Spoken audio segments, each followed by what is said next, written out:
How does a donut ice cream sandwich sound to you on this Friday night? We are going to talk about some specialty ice creams that are picture perfect. Meredith Juliet has a fantastic story about a new business that has opened up. If you've got a sweet tooth like me, you are going to love this story.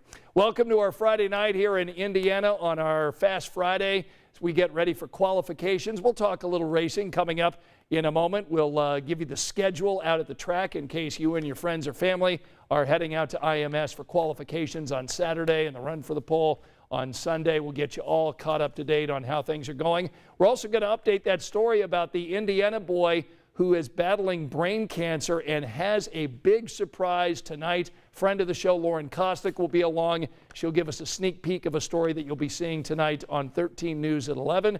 Also coming up, we're going to talk about our big story of the evening. IU has decided that they're going to make faculty, staff, and students all get vaccines before they can come back on campus in the fall. We'll talk about that, get your feedback on that big story. But we want to begin with Angela to talk about what will be a very hot weekend after a really very warm Fast Friday. A warm Fast Friday, and we heard from Kelly Green. By the way, she did a great piece on weather spotting out at the Indianapolis Motor Speedway. I actually have a couple of spotters because the track is so big. And we heard what kind of weather the drivers like. And it's not the kind of weather we have in the forecast. Right. Connor Daly said that drivers like it cloudy and somewhat cool, but that's not what we're getting this weekend. No, we have hazy sunshine and mid-80s both days. May even have by Sunday upper 80s. So yes, lots of warmth in the qualifying weekend forecast. So drivers going to have to deal with it. Fans going to have to deal with it. Take the hat, the sunscreen, extra bottle of water. Temperatures tomorrow well into the 80s. We'll be in the low 60s, low to mid 60s overnight, and then low 80s by noon. Clouds may help a little bit, Connor, but I can't promise cool tomorrow.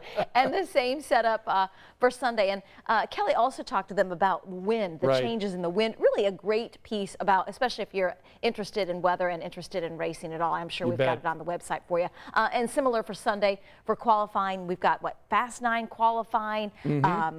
It's going to be a fun weekend. So. It sure is. In fact, let's go ahead and Angela, stay with us. We want to go ahead and put the schedule up in case you are interested in going out to the track either Saturday or Sunday. Want to make sure that you know what is happening. So let's talk about tomorrow. Gates open up tomorrow at 8 o'clock. Practice begins at 9:30, and then qualifications start at noon and runs until 6. Now, what they do tomorrow is they set the field with positions 10 through 30. So 10 through 30 is settled on Saturday. Now let's go ahead and change the screen, show you that what is happening on Sunday. Gates will open Sunday morning at 9. Practice gets underway at 11. That's called the last chance practice. Then there's a Fast 9 practice happening at 11:30. And then the last chance qualifying runs between 1:15 and 2:30. Now that's the bump part of the weekend is Sunday afternoon at 1:15. They've got basically 5 drivers looking for 3 spots. That will set the last row. And then the Fast 9 qualifications run between 3 and 3:45. That's when we will learn the pole winner. Pole winner will get $100,000, and then there's more practice from 5 until 7. And it looks like, Angela, in terms of the weekend forecast, we're not going to be dealing with rain like occasionally we've had over the past several years. No, in fact, our next best chance for rain, at least widespread, isn't until Wednesday of next week. Right. And obviously next week we'll be talking very much about race day forecast. Yeah, of course. But right now we've got rain chances Wednesday, Friday next week, and that's it. Okay. All right. Well, let's hope that holds out, that race day will be dry. But of course, we got many days to get there.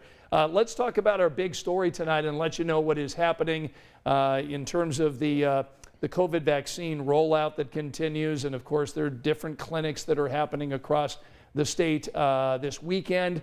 But I want to let you know that IU today announced that they are going to require all students, faculty, and staff to have the vaccination before the kids come back in the fall. we're going to take a look tonight as part of our big story coverage. Alan Carter is going to be looking at the IU educational system, getting reaction.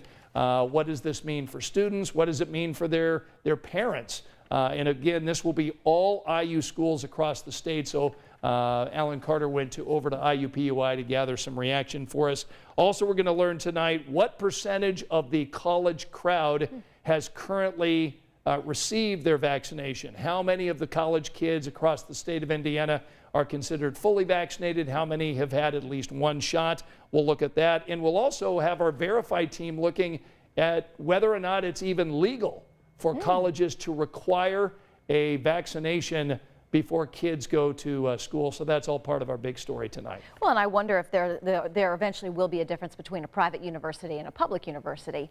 But we've got both so far that have said that they want students vaccinated, DePaul being one, Notre Dame being another, and now IU. Right. Difference there, IU being a public university. And Purdue not requiring it. No, not yet. And we kind of talked about that during our afternoon meeting call, that President Mitch Daniels kind of left it there, that there may be some changes. But as we heard from the doctor in charge of IU and all of the facilities, basically you have to put this plan into motion now because it's 2 weeks after the last vaccine. So if students are choosing Pfizer, they're going to have to be vaccinated by a certain time before they're back on campus. And you have to wait several weeks in between dose 1 and dose 2 for the Pfizer. So unless you're getting the J&J, there's no waiting at all. This really has to be put into motion fairly early in the summer so that everyone has a chance to get vaccinated. Yeah, good point. Some of our Facebook friends checking in tonight. Wes saying, hi, Scott and Angela. Glenn checking in from Indianapolis. Mary already looking at Memorial Day weekend, saying she hopes it's dry. Teresa's back with us here in Indianapolis tonight. And let's see who else is here. Somebody was grilling out. It sounded really fun. Somebody was grilling out. Okay. Yes. Burgers on the grill tonight. That sounds pretty good. Who was having burgers and why didn't we get an invite? That was Margaret. And I'm going to say Lisa, but it might be Lessa. L-E-S-A, checking in from Greenwood, loving the weather. And Margaret saying hooray for the sunshine. So Margaret was a big fan of the sunshine. Let us know where you're watching Facebook Live. We'll give you a shout out over the next 10 minutes or so. All right, we're going to say goodbye to Angela and welcome in a friend of the show, Lauren Kostick, who is working on what I think is going to be the best video that we are going to see tonight. Friend of the show, Lauren Kostick, who was with us last night telling us about this Indiana boy who is battling battling brain cancer rather, and he has been down in Memphis. Apparently we're having some technical problems with her shot tonight, so we're going to try to reestablish that here by the end of the evening. But this boy, his name is Caleb, he's been battling brain cancer and decided, because it is so rare, that they are treating him for radiation in Tennessee. His aunt went ahead and put together a Facebook post saying all he wants are hats. It will take his mind off of the issues that he's got. There's a shot of the boy that we are featuring in the story. And he got thousands of hats from all over the world, including this really cute fish hat. Well, he has come back into Indianapolis. He lives on the south side. I love that photo. What a great shot. And so tonight there was a special surprise for this young boy, and Lauren is going to be sharing that story, which I think you're really going to love. And this was some of the video when the boy sees all of the hats for the first time that people from all over the world have given him. So, Lauren, it appears as though we have finally established communications with you. And, yes, I don't know. It literally a couple seconds before all of this, my Wi-Fi just went out. That's all right. It happens. So tell us a little bit about the story. Fill in the gaps that I've left our Facebook friends with tonight. All right. So I was trying to listen on my phone when it went out. So Caleb is 9 years old. His family, he lives on the south side of Indianapolis. And for the past year, since last June, so almost a year, he's been battling this really rare form of brain cancer. And, you know, doctors say it's the rarest of the rare. So he's been going to treatment at St. Jude Research Hospital in Memphis, Tennessee. And so he's been back and forth from home to there, just going through all these different appointments and treatments and radiation. And it's just a lot for a 9-year-old. So today, the community down in Martinsville, actually, he has some family in that area, threw him a very special homecoming surprise. So I'm so excited to talk about it because he was just smiling the whole time. He had no idea. His mom didn't know.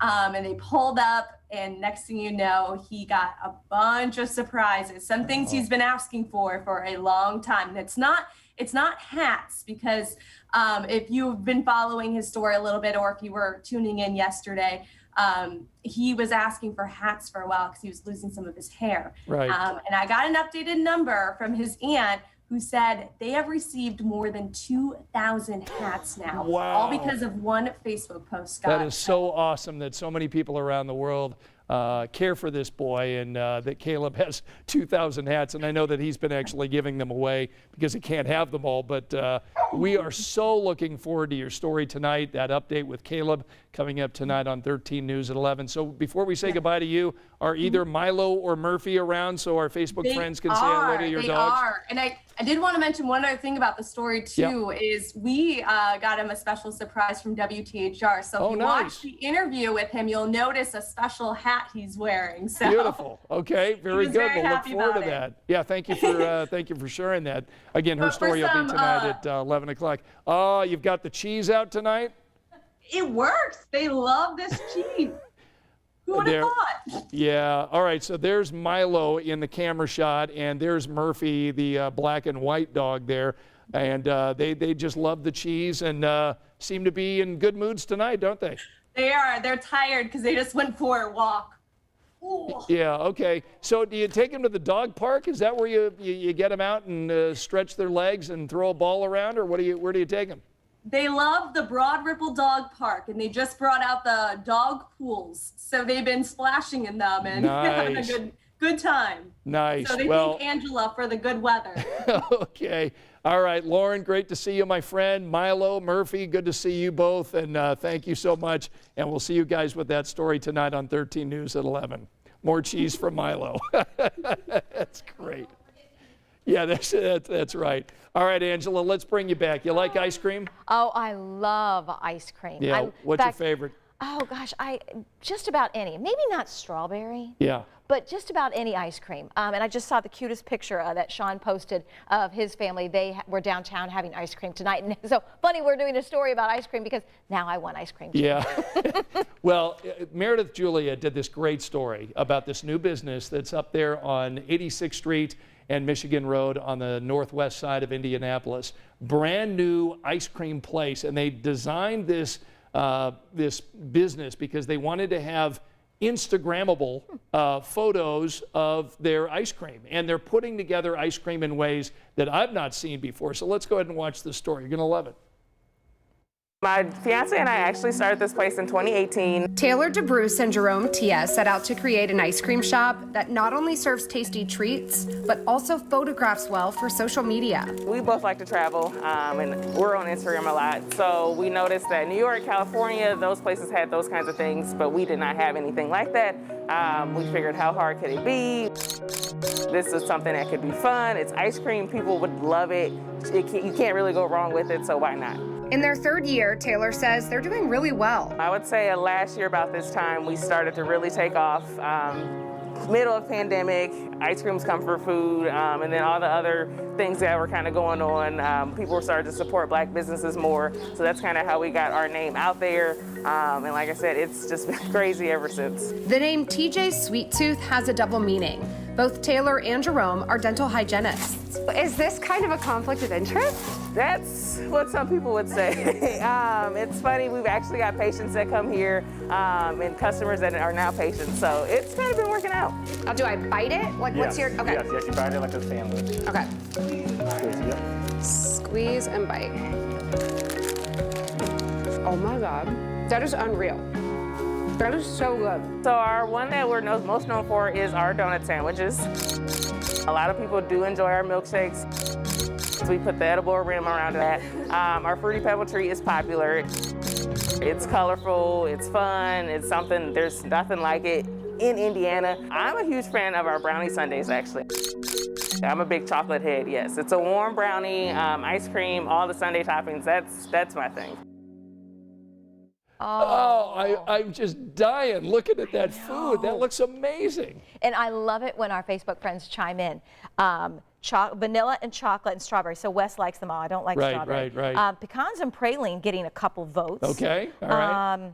Chocolate chip is Pamela's favorite. Right. I can do chocolate chip. So you'd probably, do you like chocolate, Angela? I like chocolate. Okay. And I'm with her on a brownie sundae. So Yeah. I make brownies for Luke, which he's a brownie person, not a cake person for birthdays. Yep. Always with the warm up with a scoop of ice cream on top. It's so good. And that brownie sundae that they have, again, the name of the place is TJ's Sweet Tooth. It's up on 86th Street and Michigan Road. And I'm telling you, that donut ice cream sandwich and the Fruity Pebble treat, I mean, are you kidding me? Come on, that looks great. And so colorful and happy. No wonder they're Instagrammable. Right.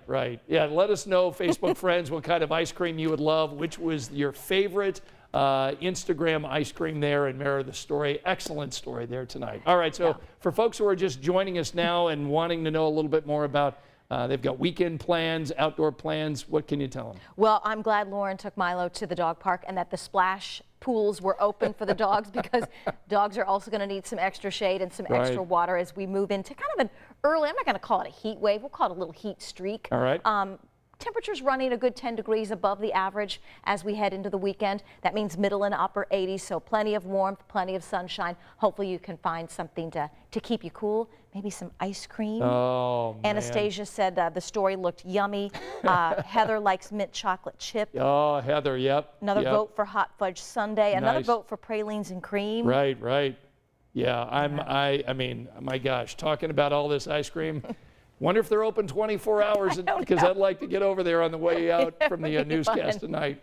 So be sure to join us tonight. Angela will have the 7-day forecast, give you a look at the weekend and into next week. We're going to be talking the big story, IU, and giving out the vaccine and making sure that the kids are all vaccinated before they come back in the fall. And of course, that really great story that you're going to see from Lauren Kostick about young Caleb. And we're going to find out about that big surprise when we see you tonight at 11 o'clock. See you then.